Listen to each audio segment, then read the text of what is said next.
Once the undisputed king of toys, Toys R Us was every kid's dream and every parent's nightmare. It wasn't just a store, it was a universe. But behind the magic, a storm was brewing.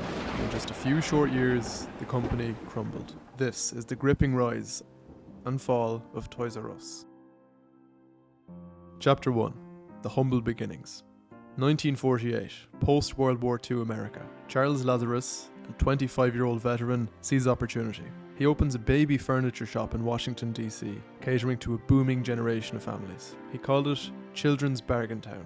But Lazarus notices a pattern. Parents only buy furniture once, but they return regularly for one thing: toys.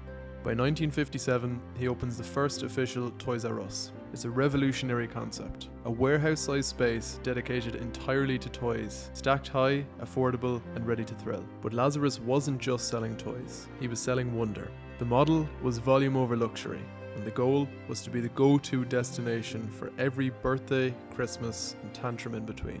Parents loved the prices. Kids loved the endless choice. It was one of the first retailers to truly master the art of category specialization and show the power of niching down to be seen as the go-to specialists in your industry. Chapter 2. The Rise.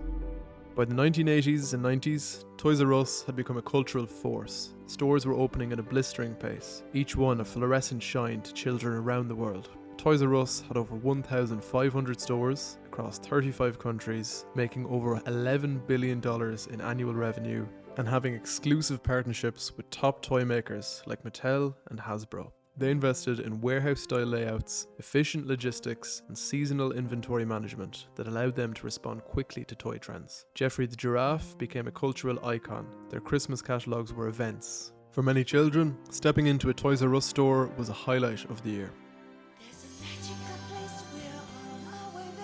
Christmas, Toys R Us is the place for all your presents. Our brand new Christmas catalogue is out now, packed with 132 pages of great gift ideas. Plus, spend over £100 and get a £15 gift coupon absolutely free.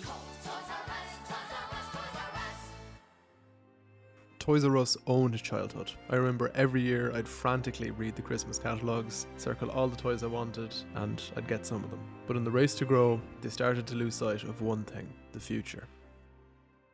Chapter 3. Warning signs.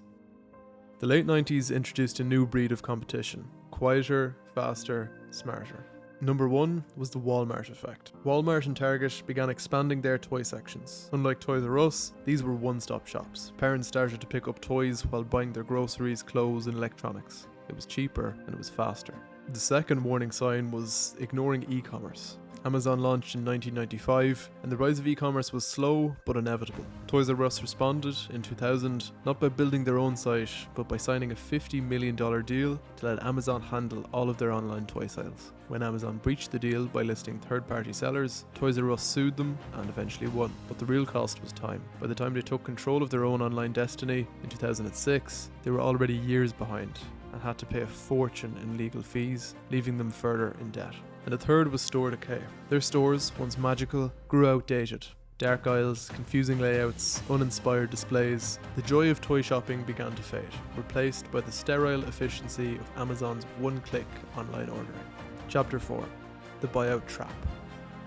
In 2005, private equity giants Bain Capital, KKR, and Vornado Realty Trust took Toys R Us private in a $6.6 billion leveraged buyout. Here's how it worked.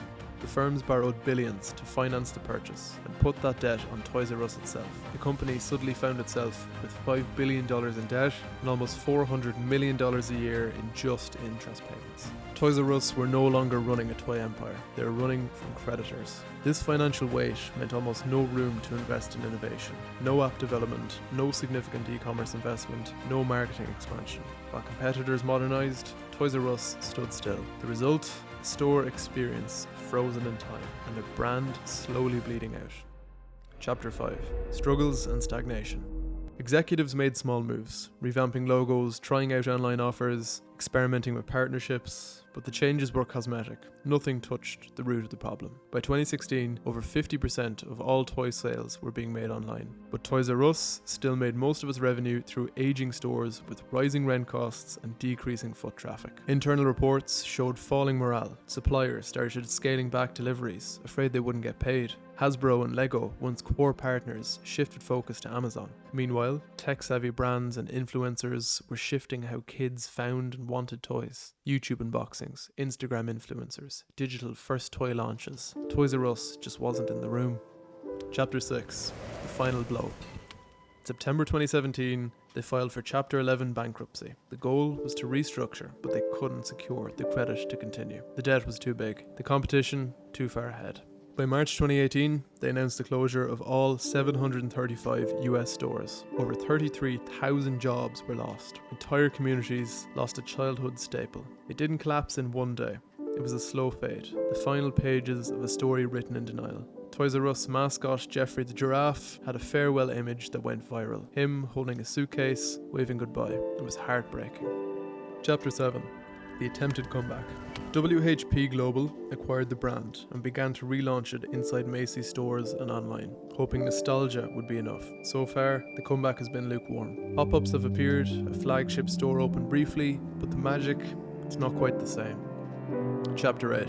What lessons can we learn? Toys R Us didn't fail because of e-commerce. It failed because it refused to evolve, because it leveraged its future for a quick profit, thinking nostalgia enough could outlast convenience. This isn't just a story of a toy store, it's a warning for every legacy brand. Disruption waits for no one. The market doesn't care how beloved you are. The companies that thrive are the ones that listen, adapt and innovate. Toys R Us didn't, and it cost them everything. Founder Charles Lazarus unfortunately passed away in 2018, aged 94, just as all the stores were closing around the US.